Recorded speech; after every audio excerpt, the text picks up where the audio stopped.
दोस्तों, अगर कोई आपके घर में बहन या बेटी है जो कॉलेज जाती है तो आज ही कॉलेज छुड़वा दीजिए उसका।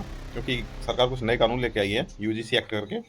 उस कानून के तहत अगर किसी ओबीसी एससी एसटी ने अगर आपकी बेटी को प्रपोज करता है, कुछ करता है, तो आपकी बेटी अगर उसकी कंप्लेन भी करती है तो वो उस पर यूजीसी एक्ट लगा सकता है, उसको जेल भिजवा सकता है। तो ऐसे काले कानून सरकार ने इंट्रोड्यूस किए हैं। अगर किसी जनरल बच्चे का पूरी फीस भरने के बाद में, क्योंकि जनरल बच्चों से सबसे ज़्यादा फीस ली जाती है, भले ही वो गरीब कैटेगरी से आते हों। ईडब्ल्यूएस का एक झुंझुना थमाया है सरकार ने, पर उससे कोई फ़ायदा नहीं होता है। ईडब्ल्यूएस से कोई फ़ीस कम नहीं होती है, किसी नौकरी के लिए फॉर्म भरो तो भी उसकी फ़ीस कम नहीं होती है। तो ईडब्ल्यूएस का कोई प्रॉफिट होता नहीं है।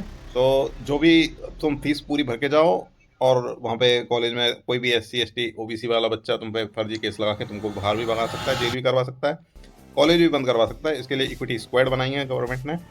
अब इक्विटी स्क्वाड में मेंबर किसके होंगे? वो उन्हीं के मेंबर होंगे मैक्सिमम, क्योंकि इधर जनरल से को तो ऑपरेशन दिखाया गया है। तो भाई ऐसे कानून कानून इंट्रोड्यूस हुए हैं। तो अगर आपकी बेटी बेटी पढ़ती हैं, तो अगर उनकी इज्जत सुरक्षित रखना चाहते हो तो, और अपनी भी, तो तुम भी कॉलेज जाना छोड़ दो। अब मेरे को लग रहा है कुछ आने वाले सालों में प्राइवेट सेक्टर में भी गवर्नमेंट इंट्रोड्यूस करेगी लॉस।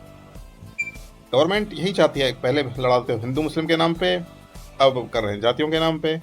तो ऐसे ही समाज को बांटते रहो। अब जो पहले अगर कोई जनरल के बच्चे कुछ इनसे यारी दोस्ती भी रख रहे थे, तो शायद अब वो भी ख़त्म हो जाएंगे धीरे धीरे।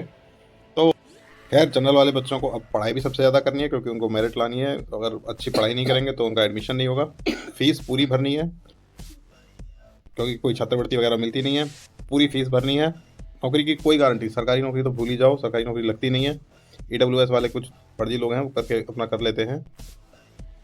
और अब ये यूजीसी एक्ट है, अगर कॉलेज जाओगे तो जेल के लिए जमानत के पेपर तैयार रखना भैया। तो ये बना दिया है सरकार ने। अब तुम समझो और तुम्हारा माँ बाप समझें, पढ़ाई करनी है या जेल जाना है, डिसाइड कर लो, क्योंकि जनरल का कोई देखने वाला है नहीं।